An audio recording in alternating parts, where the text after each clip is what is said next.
श्री जगन्नाथ धाम वृंदावन में।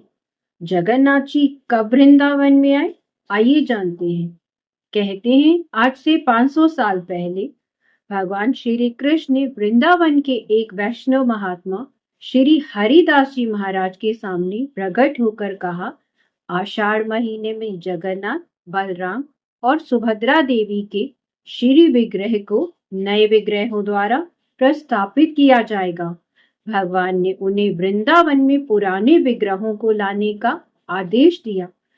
जगन्नाथपुरी जी में यह रिवाज है कि हर 36 साल बाद जब रथ यात्रा की जाती है, उस अनासर अवधि में नए विग्रह को पुराने विग्रहों से बदल दिया जाता है।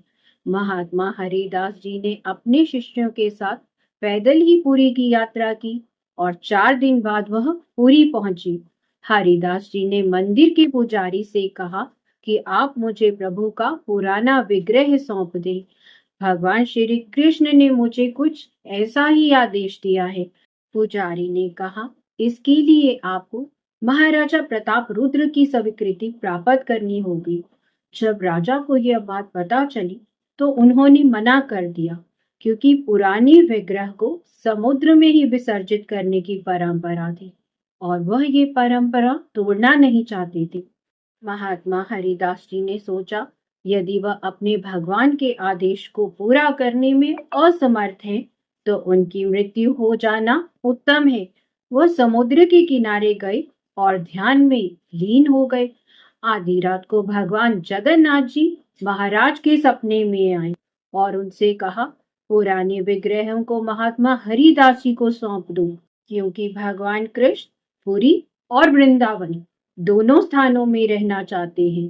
राजा ने पुराने विग्रहों को महात्मा हरिदास जी को दे दिया और फिर वह अपने शिष्यों के साथ श्री विग्रह को एक गाड़ी में लेकर वृंदावन में आ गए। उनका यमुना नदी के तट पर एक मंदिर में निर्माण कराया गया, जहां भगवान कृष्ण ने हरिदास जी को अपने दर्शन दिए, जिसे अब जगन्नाथ घाट कहा जाता है।